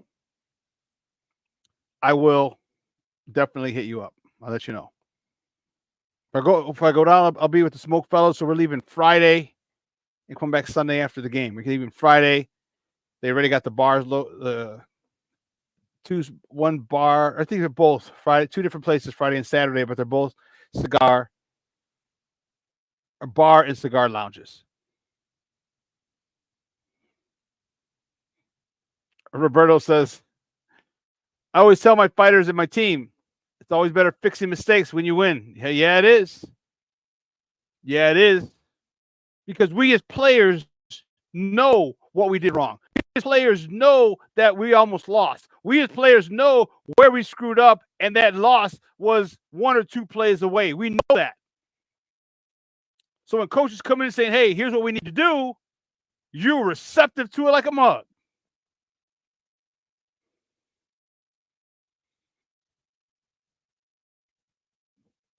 Cornelius said the Texans' rush will come from its DNs, which should be easier to get the O-line some help. Okay. However, if you don't saw, they're going to see where the pressure came from. They did a stunt. And Cortland Sheldon missed the stunt. Like, dude, your 3 guys are on Devontae Sweat. The end comes around, loops in. If 3 guys are on 1 defender, keep an eye out. He ran right by him. It was a TE stunt. Defensive tackle went out and came around right up into Caleb's face. I'm like, bro, what are you doing? Like, that's high school stuff. It's a TE stunt or ET stunt. No, TE. It's a TE stunt. You've seen this in grammar school. I know Steve Mo, Chris Morgan, the offensive line coach, he's going to rip him a new one today in film. Guaranteed. Guaranteed. How do you let this stunt, this simple stunt, you just let the dude run by you? He's coming around, and you're the third guy blocking Devondre. Like, okay, 2 guys should have him. I'll keep here, but I have to keep an eye out for someone stunting into my zone or my gap. Oh, here he comes. And then go get him. This is what I'm talking about. Football IQ. 2 guys are on him. I'm helping, but I'm waiting for somebody to stunt and twist into my zone, my gap. Oh, here he comes. I'll step up. Thank you, Junior. Well, guy Roberto says O-line film room will be crazy. Yeah, it will. Because if Chris Morgan doesn't put a foot in his ass, I'd be shocked. My man Junior, one of my offensive guards when I played. What offensive lineman doesn't know if your guy goes the other way, stay where you are because someone else is coming? Thank you. Thank you very much. Like Eddie Murphy. Thank you very much. He kicked him in the ding-ding. But that's football 101. If your guy goes away, you sit right there because somebody's coming on the offensive line. Somebody's coming. They're not going to have, very rarely will you not have someone coming in the A-gap. Very rarely.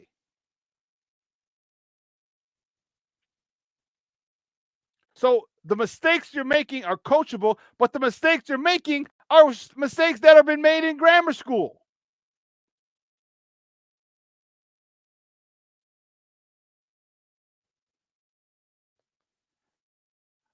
Russell Webster in the house. Good morning, Papa. Thank you for tuning in. Texas got to embrace this team. You mean embarrass? I don't know about that. Roberto Ramirez. Best joke ever, the Eddie Murphy, the lion and monkey joke. Classic. I'm glad you got it. But I say, so I'll date myself. I'll say that, and people don't get it. I'm like, okay, I know I can't get it. I can't rock with you like that. But every time I say it, and someone's like, "Was that Eddie Murphy? That's funny." I'm like, okay, you're pretty cool. You get it. You get me. But you know what? Great win. All right. And let's not talk about how ugly it was. Let's talk about where we can improve. See, it's about perspective. How you phrase something. Words are powerful. Words are powerful. So if you say it's a shitty win, well, you have a negative connotation. You say, hey, it was a great win, but we got a lot to work on. What sounds better? Plank, you're a fool. Goony Google, Gus.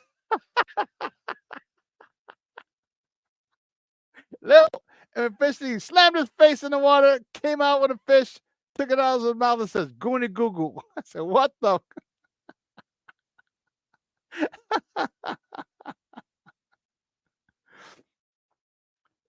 Roberto, you're right. Santos is clutch.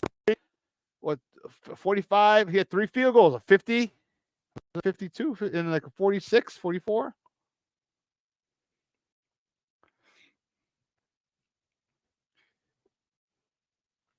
Embrace every win. Like a lot of people are talking, listen to sports radio calling this morning, and some people were good. Some people were good fans. But you have some like with such a negative connotation, and as a coach, as a player, you can't have that. As fans, you can have it all you want, and that's the problem. It's all about how you say it. Great win. You know why? Because it's tough to win in this league. It's tough to win in the NFL. So any win you have is a great win. Great win.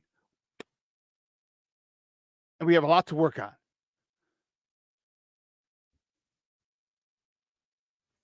That's it. But the media doesn't want, a lot of the other people, the media outlets don't want to look at it that way. All right? Because when we say we got a lot to work on, we got said, we got to shore up the offensive line, as opposed to saying, this guy sucked. You can say we need a better play at the guard position. And when you say that, people know, okay, he had a bad day, which means he probably sucked. So you can say he sucked without saying he sucked. Or the center position. You guys are on a roll. You guys are stupid. Roberto Ramirez, your wife's a Bigfoot, Gus.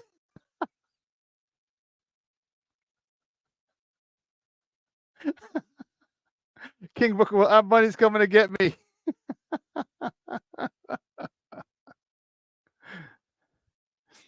Junior, I think you're right. I think some fans love being miserable.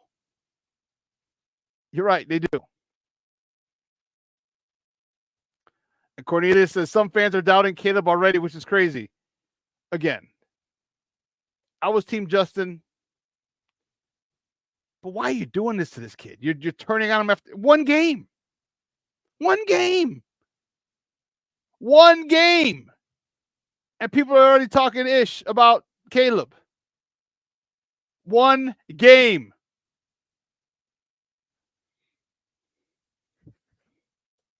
One game.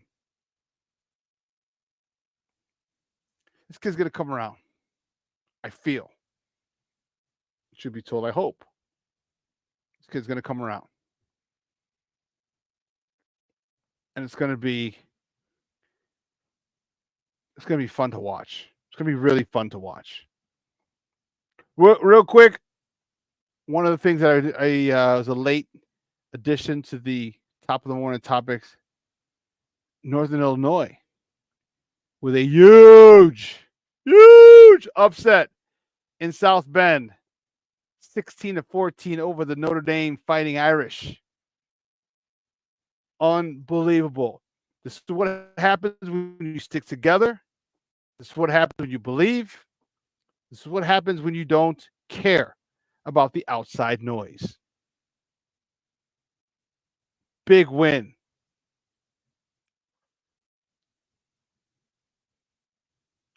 Huge win for the Northern Illinois program. It is their first win over a top 10 team in program history.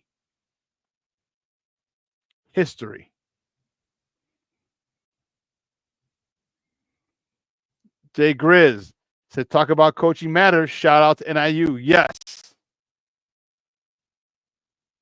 Roberto said, NIU, huge upset. I was crying watching coach interview. Yeah, you know what? And some people were, like, why is he crying? Like, let me tell you something. When you've done something, when you upset a top 10 team, it's not like no one's never heard of Notre Dame. You know what I mean? You didn't beat like Utah. You beat Notre Dame in Notre Dame Stadium. First time a top 10 ranked team, a top 10 team in program history. Because you don't understand the work that goes into every week of football. Most people don't know, because if you've never done it, you don't understand the work. From a coach and a player, the work is insane, the amount of work that goes in every week for a college football game. And to have an upset that crazy is emotional. This game it's an emotional game. But I had to mention that NIU with a huge victory, again, 16-14. Wow. Congrats. On my timeline, I had a whole bunch of people who went to NIU and they're pumping on their timeline. And you know what? And they should. Because if Holy Cross upset a top 5, top 10 team, hell yeah, I'd be shouting it from the mountaintops. So, anyway, man, 2 hours is coming and going. I want to say great show. I want to thank Lauren Cox for coming on talking Bears football with your guy. And I want to thank you, because this chat was freaking lit this morning. Oh my goodness gracious, great balls of fire. name a couple of you, but man, I want to miss some of you, from King Booker World to Bruja 7 to Plank to Jay Grizz, my man Armando, Patty, Berlissimo checking in from across the pond, Mashun, Cornelius. I just don't want to miss Aunt Mas, Plank. I don't want to miss any of you guys. James Ford in the house. Roberto Ramirez for checking in. I appreciate it. A lot of good stuff. A lot of great stuff. You guys were active, and I loved it. So get ready. Get your ass home. Get ready for Monday Night Football. Go to Jewel. On Monday, Cheap Chicken Monday. $5.99 for a whole 2 legs, 2 thighs, 2 wings, 2 breasts, 8 pieces of chicken for $5.99. If you want up it to a meal, it's another $3.99 or $4.99, whatever. That's how they get you. But anyway, get you some Cheap Chicken Monday. Get you the fry, because I like that breading that they have on there. Yeah, baby. And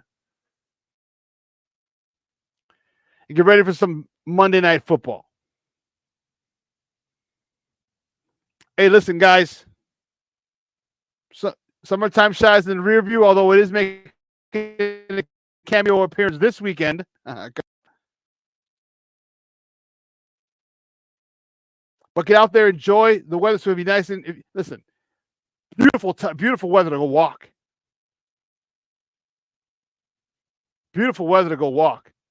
Roberto asked if I got the Jets or Niners. Niners all the way.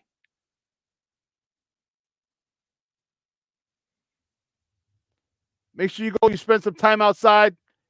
Make sure you set a list of people you want to text, people you haven't talked to in a while. Shoot them a quick text, a voice memo. I talked about it. Make sure your loved ones know you love them. All right? Make sure your loved ones know you love them. All right? When you make an effort, trust me, people know. It's not about, well, they haven't reached out to me either. Stop. We only go through this thing once, man, and to argue over petty stuff. Well, you didn't call me. I mean, if you call them 14 times, they don't get back. Okay, maybe get the hit. Maybe they're done with you. But if you both haven't reached out, be the first one to reach out. Who cares? Who cares?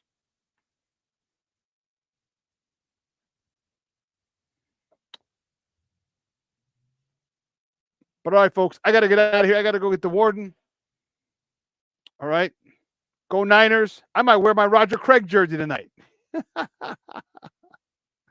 All right. So listen, for everyone here at Sports Zone Chicago, Elliot Baez, our executive producer, Clarence Counselor, our social media guy, and my co-host, Adam Shamaya.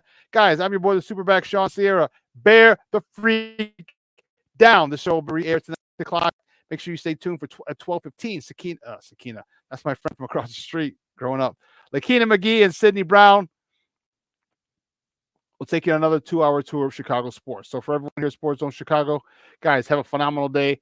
I'm your boy, the Superback, Shawn Sierra.